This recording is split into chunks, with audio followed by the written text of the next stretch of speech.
Hello everyone, how are you all? I hope you all are good. So today again we are going to start our next topic. Okay, in our last video we are done about the staffing, meaning of staffing and the process of staffing. Okay, and today we'll study about the components or elements of staffing. Both are the same, components and elements. Okay, so see, there are three components. First one is recruitment, then selection, then training and development. Okay, recruitment, selection, training and development, these are the three components or elements. We can say elements also. Okay, so now today we'll study about the first one, recruitment. आज हम किसके बारे में पढ़ेंगे? जो हमारा first component है उसके बारे में हम लोग पढ़ेंगे. Okay, in our next video we'll study about the selection and training and development. Fine. Now see, first one is recruitment. Now what is the meaning of recruitment? I also told you in our last video that what is the meaning of recruitment, but today again I'll explain you. Now see, attracting more and more persons to apply for vacant job positions in the organization.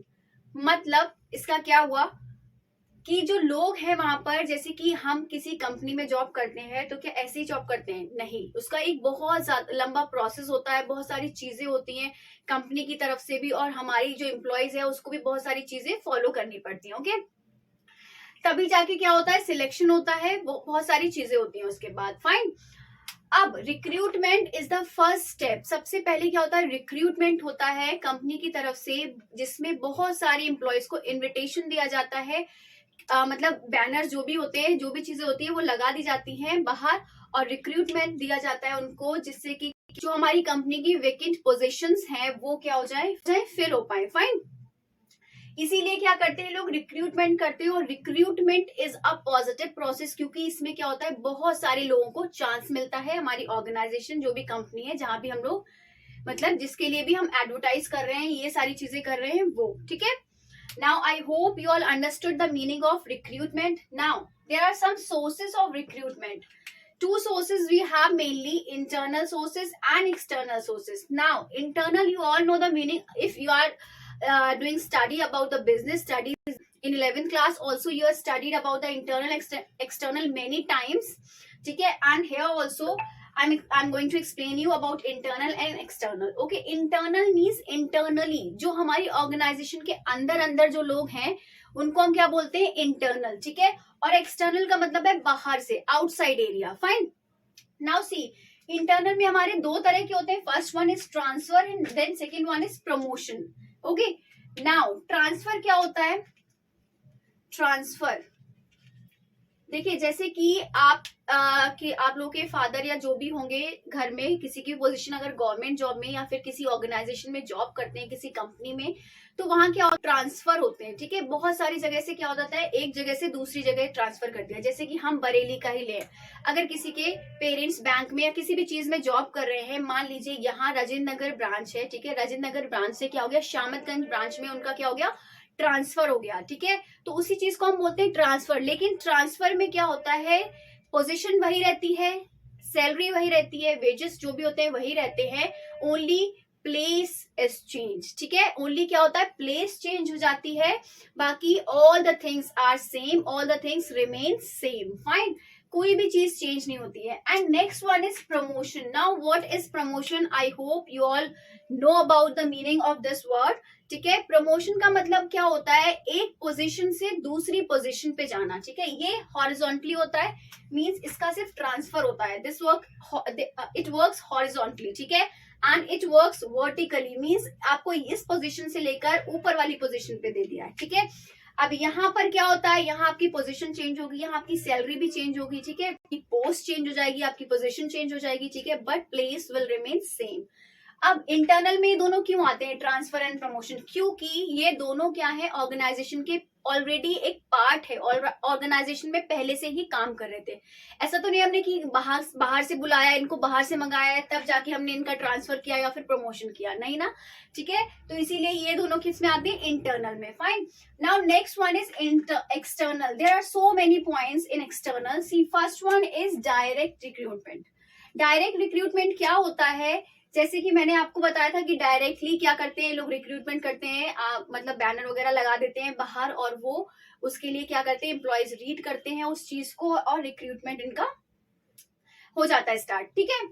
तो ये तो हो गया हमारा direct recruitment. Next क्या है हमारा casual callers. Casual callers का मतलब क्या होता है, जैसे कि अगर किसी ऑर्गेनाइजेशन में उन्होंने रिक्रूटमेंट स्टार्ट किया है, ठीक है, फिर उसके बाद क्या होता है, जब उन्हें उसमें से शॉर्ट लिस्टेड करने हैं पीपल पर्सन्स, तो उसमें से उन्होंने मान लीजिए 10 लोगों को शॉर्ट लिस्ट किया है, ठीक है। अब जब 10 लोगों को शॉर्ट लिस्ट किया है मींस उन्हें वो सारे के सारे 10% पसंद आए हैं, लेकिन वैकेंसी उनके पास 5 ही है। मान लीजिए अगर 5 वैकेंसी है तो 5 ही फुलफिल कर पाएंगे वो, ऐसा तो नहीं है 10 को भी रख लें, एक्स्ट्रा को भी रख लें, नहीं ना।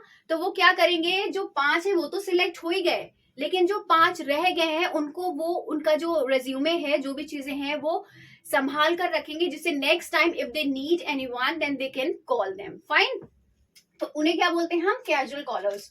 Now next one is labour contractor. Labour contractor is basically for the construction department. Construction department means जहां पर इन लोगों का क्या होता है, कॉन्ट्रैक्ट होता है कि अगर इफ अ कंपनी और an organization needs any labor, any kind of labors, then they contact with these types of contractors, ठीक है। इन सारे कॉन्ट्रैक्टर से वो डील करते हैं और ये लोग क्या करते हैं, प्रोवाइड कराते हैं उन लोगों को labour, fine. Now next one is media advertising. Media advertising आपको नाम से समझ में आ रहा होगा, इसका मतलब क्या है, यहाँ पर ये लोग मीडिया के थ्रू एडवर्टीजमेंट्स देते हैं, ठीक है। एड की क्या हो, वो अपनी ऑर्गेनाइजेशन के बारे में, अपनी जो भी उन्होंने वैकेंसी निकालनी है उसके बारे में वो एक्सप्लेन कर पाए, वो एडवर्टाइज कर पाए, fine. Next one is employment exchange. देखिए एम्प्लॉयमेंट एक्सचेंज और पेमेंट एजेंसीज, ठीक है, बोथ आर सेम। इनका क्या होता है, एम्प्लॉयमेंट एक्सचेंज का और ऑर्गेनाइजेशन का यहाँ बीच में कॉन्ट्रैक्ट होता है, ठीक है।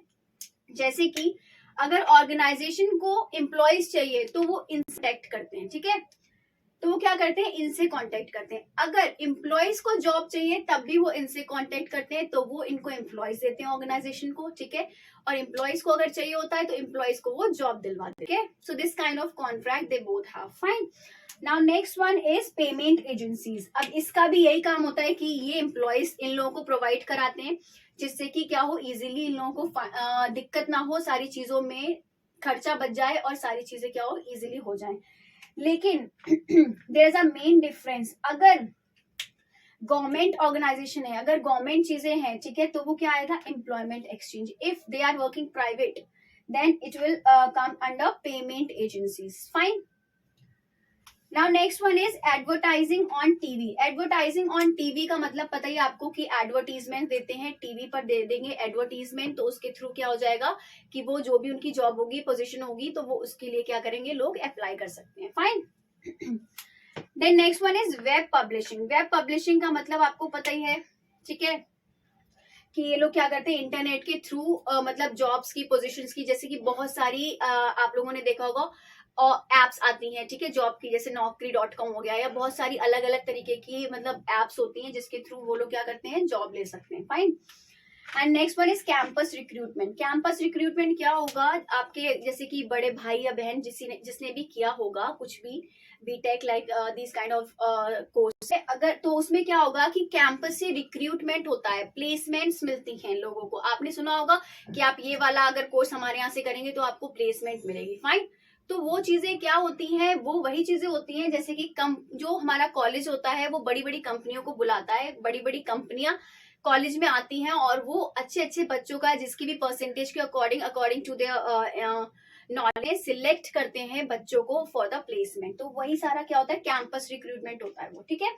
Now next one is recommendation of employees. Recommendation of employees का मतलब क्या होता है, रिकमेंडेशन ऑफ एम्प्लॉयज का मतलब क्या होता है कि जो ऑलरेडी वहां पर वर्क कर रहे हैं उस ऑर्गेनाइजेशन में, उनसे रिकमेंड करते हैं, ठीक है। उनसे ऑर्गेनाइजेशन क्या करती है, पूछती है कि if you know any person for this job, for this position, then kindly inform us, ठीक है। तो वो क्या करते हैं, पूछते हैं उन लोगों को, क्योंकि वो ट्रस्टवर्दी पर्सन होते हैं, they are already working in that organization, इसीलिए उनको क्या होता है, ट्रस्ट होता है, तो वो अच्छे से अच्छा ही हमारे लिए पर्सन लेकर आएंगे, फाइन। जैसे कि मैं अगर स्कूल में जॉब करती हूँ, अगर मुझे मेरे प्रिंसिपल ने कोई पूछा है कि like any dance teacher, any music teacher, any subject teacher, if she asked to me, तो मैं क्या करूंगी, कोशिश करूंगी कि कोई अच्छी से अच्छी टीचर आए, ठीक है। तो ऐसे ही ऑर्गेनाइजेशन में भी सेम चीजें होती हैं। Fine. So I hope you all understood about all these things. ठीक है, components, three components: recruitment, selection, training and development. Then we are done about the recruitment, meaning and sources of recruitment, two, internal and external. And there are also some parts: transfer, promotion in internal one, and in external one there are so many parts. ठीक है, so this is all about today. So I hope you all understood. ठीक है, if you liked this video, if you understood all the things very easily, ठीक है, then kindly do like, comment, share and subscribe my channel. So till then, bye bye, take care, have a good day and take a screenshot.